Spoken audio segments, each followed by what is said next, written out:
Jujutsu kaizen season 3 episode 2 শুরু হয় Yuji ইতাদোরির scene দিয়ে, যাকে ইউটা ওকোৎসু তার চেস্টে ড্যাগার দিয়ে স্ট্যাব করেছিল। ইউজির মধ্যে সুকুনার প্রেজেন্স দেখা যায়। অন্যদিকে নাওয়া জেনিন তার সুপার স্পিড ব্যবহার করে চোসোকে অ্যাট্যাক করছে। চোসো তার টেকনিক্স বুঝতে পারছিল না, কিন্তু এত মার খাওয়ার পরও সে আবার দাঁড়ায়। নাওয়া প্রশ্ন করে, তুমি কত স্টাবার্ন? চোসো উত্তর দেয়, আমি 10 মানুষের বড় ভাই। তারপর চোসো ব্যবহার করে তার ফ্লোয়িং রেড স্কেল টেকনিক, যা তাকে নাওয়ার সুপার স্পিড দেখতে সাহায্য করে।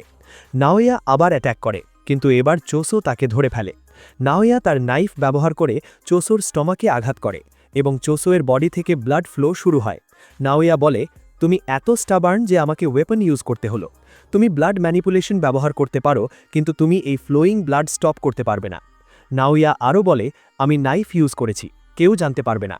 যেসব সর্সারার্স ওয়েপন ক্যারি করে আমি তাদের পছন্দ করি না। চোসো প্রশ্ন করে, তুমি কি তোমার ব্রাদার্সদের হেট করো?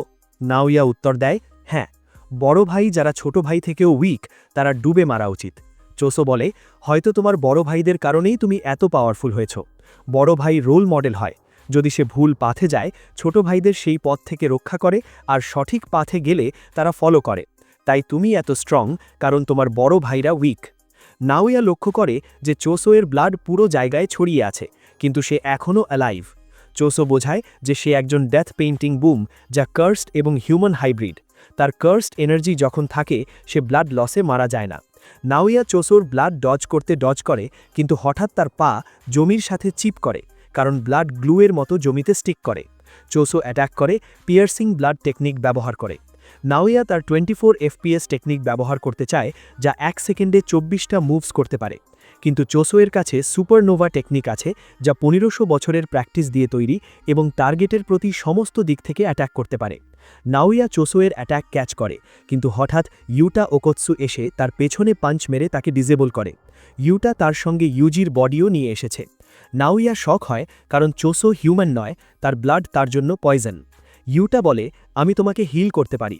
আমার রিভার্স কার্স টেকনিক ব্যবহার করে আমি অন্যদেরও হিল করতে পারি, কিন্তু বদলে তোমাকে হাই আপসকে রিপোর্ট করতে হবে যে আমি ইউজিকে মেরেছি। এরপর ইউজির ভিশন আসে, যখন সে ছোট ছিল এবং তার ফাদার জিন এর সঙ্গে ইন্টারঅ্যাকশন দেখা যায়। গ্র্যান্ডপা ভাসুকে আসে এবং বলেন, তুমি যেভাবেই লাইফ নাও, ওই ওমেন থেকে দূরে থাকো, না হলে মার যাবে। জিন প্রোটেস্ট করে, চাইল্ডের সামনে এমন কথা বলো না। ইউজির মাইন্ডে এই সব স্মৃতি থাকে। ভিশন শেষ হয় এবং ইউজির চোখ খোলে। ইউটা তার পাশে বসে বলে, গুড, তুমি অ্যালাইভ আছো। ইউটা এক্সপ্লেন করে, কিছু মান্থস আগে গোজো সেন্সেই তাকে বলেছিলেন ইউজির দিকে ওয়াচ রাখতে, এবং তাই ইউটা ফাইট করার প্রিটেন্স করেছিল। গোজো বলেছিল যদি তার সঙ্গে কিছু হয়, ইউটা ফার্স্ট এবং সেকেন্ড ইয়ার্সের খেয়াল রাখবে। ইউটা বলে, গোজো সেন্সেই, আপনি সেফ থাকবেন, বিশেষ করে ইউজির খেয়াল রাখব, কারণ সে একবার ডেথ সেন্টেন্স ফেস করেছে। ইউজি প্রশ্ন করে, আমি বাঁচতে পারলাম কিভাবে?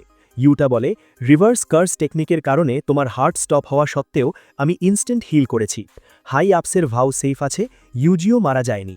ইউজির জন্য ডেথ এবং রিভাইভাল নতুন কিছু নয়, কিন্তু অনেকেই জানে না ইউটা এমনভাবে অন্যদেরও হিল করতে পারে। এরপর মেগুমি ফুশিগুরু আসে এবং বলে, আমরা জুজুৎসু হাইয়ে ফিরছি, আমরা তোমাকে হাইট করে নিতে পারি। ইউজি রিফিউজ করে, কারণ শিবুয়া ইনসিডেন্টে তার কারণে অনেক ইনোসেন্ট মারা গেছে। মেগুমি বলেন, তাতে তোমার কোনো ফল্ট নেই, আমরা হিরোজ নই, আমরা জুজুৎসু সর্সারার্স, আমাদের সাহায্য করতে হবে, প্রুভ করতে হবে আমাদের এক্সিস্টেন্স। ইউজি ইন্টারনালি ভাবছে, আমি তোমাদের সঙ্গে থাকতে পারবো না, রিস্ক আসবে। মেগুমি বলেন, আমাকে তোমার হেল্প লাগে। ফেক গেটো বা কেনজাকু কিলিং গেম শুরু করেছে, যেখানে সর্সারার্স একে অপরকে কিল করতে পারে। মেগুমির সিস্টার সুমিকি জোর করে এই গেমে ইনভলভড হয়েছে। কিলিং গেমের রুলস বোঝানো হয়, সমস্ত প্লেয়ার্স 19 দিনের মধ্যে এন্টার করবে। যদি রুল ব্রেক করে, তার কার্স টেকনিক রিমুভ হবে এবং ডেথ হবে। পয়েন্ট সিস্টেম এক্সপ্লেন করা হয়। ইউজি ইউটাকে বলে, সুকুনা মেগুমিকে প্ল্যান করছে। শিবুয়ায় আমাকে অনেক ফিঙ্গার্স খাওয়ানো হয়েছিল, এখন আমার বডিতে 15টা ফিঙ্গার্স আছে। সুকুনা কন্ট্রোল পাবে না। যদি কখনো সুকুনা কন্ট্রোল নেয়, আমাকে কিল করো। ইউটা কনসেন্ট করে। ইউজি মেগুমিকে প্রশ্ন করে, এখন আমাদের কি করতে হবে? মেগুমি বলেন, প্রথম জুজুৎসু হাই ফিরে যেতে হবে, মাস্টার তেঙ্গেনের সঙ্গে দেখা করতে হবে, জানতে হবে গোজোকে রিলিজ করা যায় কিভাবে এবং কেনজাকুর প্ল্যান কি কিলিং গেমে। ইউজি প্রশ্ন করে, মিস ইউকি কি জানে? মেগুমি বলেন, ইয়েস, সে আগে থেকে জুজুৎসু হাইয়ে হাইট করে আছে। ইউজি কোয়েশ্চেন করে, মাস্টার তেঙ্গেনের ব্যারিয়ার কিভাবে ক্রস করব? মেগুমি এক্সপ্লেন করে ব্যারিয়ার হাজার দরজা দিয়ে যায়, একটি স্টার করিডর পর্যন্ত লিড করে। ইউজি মেগুমিকে প্রশ্ন করে নোবারা কি হয়েছে। মেগুমি সাইলেন্ট, হেড ডাউন করে, অর্থাৎ নোবারা এখন আর এই ওয়ার্ল্ডে নেই। ইউজি স্যাডেন। এরপর চোসো আসে এবং বলে ব্যারিয়ার ভেতরে যাওয়ার রুট আমি দেখাতে পারি। মাহিতো একবার ডেথ পেইন্টিংস এবং সুকুনাস ফিঙ্গার্স চুরি করেছিল, আমরা সেটাই করব।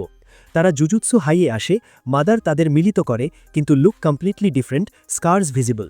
ইউকিও সেখানে আছে। চোসো কারেক্ট ডোর গাইড করে, স্টার করিডর পর্যন্ত পৌঁছায়।